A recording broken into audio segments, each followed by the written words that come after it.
My name is Rich Duvarney, Tehama County Superintendent of Schools, and I'll be reading Chapter 9, Loneliness.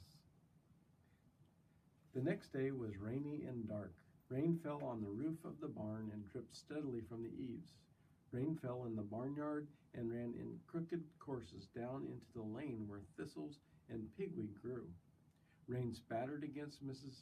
Zuckerman's kitchen windows and came gushing out of the downspouts. Rain fell on the backs of the sheep as they grazed in the meadow.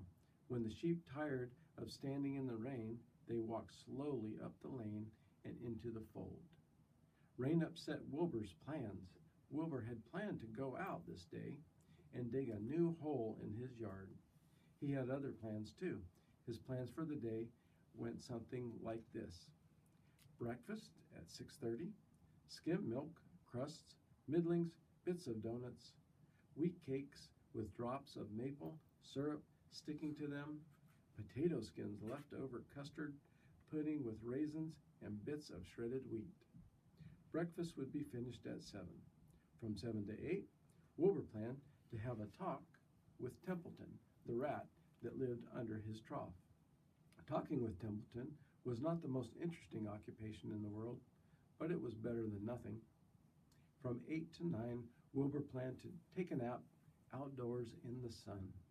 From 9 to 11, he planned to dig a hole or trench and possibly find something good to eat buried in the dirt. From 11 to 12, he planned to stand still and watch flies on the boards, watch bees in the clover, and watch swallows in the air. 12 o'clock, lunchtime, middlings, warm water, apple parings, meat gravy, carrot scrapings, meat scraps, stale hominy, and the wrapper off a package of cheese. Lunch would be over at 1. From 1 to 2, Wilbur planned to sleep. From 2 to 3, he planned to scratch itchy places by rubbing against the fence. From 3 to 4, he planned to stand perfectly still and think of what it was like to be alive and to wait for Fern. At 4 would come supper, skim milk, provender, leftover sandwich from Lurvy's lunchbox, prune skins, a morsel of this, a bit of that, fried potatoes, marmalade drippings, a little more of this, a little more of that, a piece of baked apple, a scrap of upside-down cake. Wilbur had gone to sleep thinking about these plans. He awoke at 6 and saw the rain, and it seemed as though he couldn't bear it. I get everything all beautifully planned out, and it has to go and rain, he said. For a while he stood gloomily indoors, then he walked to the door and looked out. Drops of rain struck his face. His yard was cold and wet. His trough had an inch of rainwater in it. Templeton was nowhere to be seen. "Are you out there, Templeton?" called Wilbur. There was no answer. Suddenly Wilbur felt lonely and friendless. "One day just like another," he groaned. "I'm very young. I have no real friend here in the barn. It's going to rain all morning and all afternoon, and Fern won't come in such bad weather. Oh, honestly." And Wilbur was crying again for the second time in 2 days. At 6:30, Wilbur heard the banging of a pail. Lurvy was standing outside in the rain, stirring up breakfast. "Come on, pig," said Lurvy. Wilbur did not budge. Lurvy dumped the slops, scraped the pail, and walked away. He noticed that something was wrong with the pig. Wilbur didn't want food. He wanted love. He wanted a friend, someone who would play with him. He mentioned this to the goose, who was sitting quietly in a corner of the sheepfold. "Will you come over and play with me?" he asked. "Sorry, Sonny, sorry," said the goose. "I'm sitting on my eggs. 8 of them. Got to keep them toasty, oasty warm. I have to stay right here. I'm no flibberty-ibberty-gibbet. I do not play when there are eggs to hatch. I'm expecting goslings." "Well, I didn't think you were expecting woodpeckers, said Wilbur bitterly. Wilbur next tried one of the lambs. Will you play with me? He asked. Certainly not, said the lamb. In the first place, I cannot get into your pen, as I am not old enough to jump over the fence. In the second place, I am not interested in pigs. Pigs mean less than nothing to me. What do you mean, less than nothing? Replied Wilbur.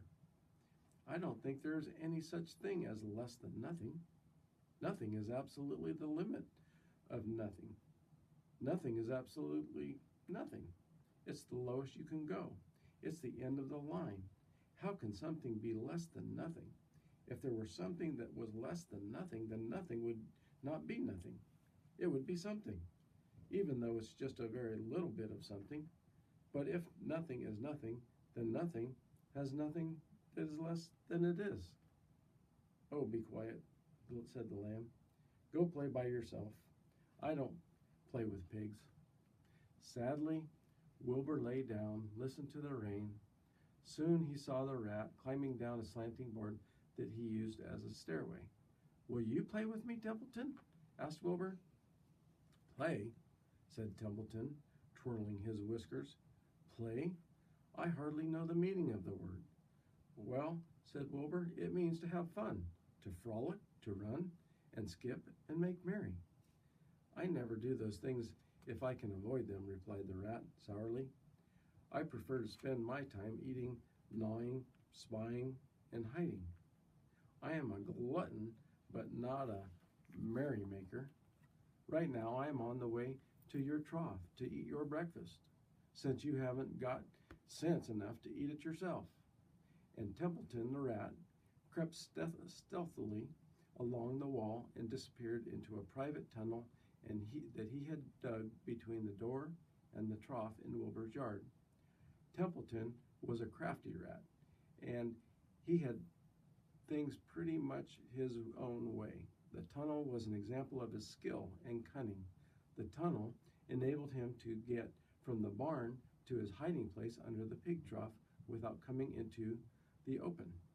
He had tunnels and runways all over Mr. Zuckerman's farm and could get from one place to another without being seen.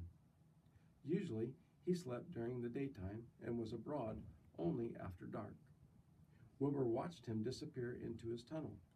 In a moment, he saw the rat's sharp nose poke out from underneath the wooden trough. Cautiously, Templeton pulled himself up over the trough. This was almost more than Wilbur could stand. On this dreary, rainy day, to see his breakfast being eaten by someone else. He knew Templeton was getting soaked out there in the pouring rain, but even that didn't comfort him. Friendless, dejected, and hungry, he threw himself down in the manure and sobbed. Late that afternoon, Lurvy went to Mr. Zuckerman. I think there's something wrong with that pig of yours. He hasn't touched his food. Give him 2 spoonfuls of sulfur and a little molasses, said Mr. Zuckerman. Wilbur couldn't believe what was happening to him when Lurvy caught him and forced the medicine down his throat. This was certainly the worst day of his life. He didn't know whether he could endure the awful loneliness anymore.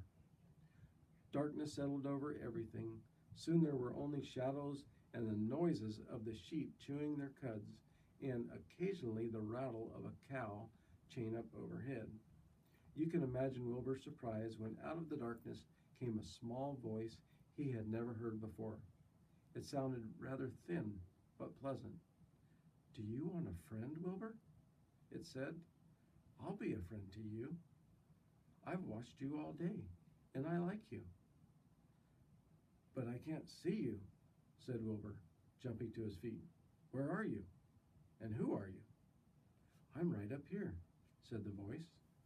Go to sleep. You'll see me in the morning.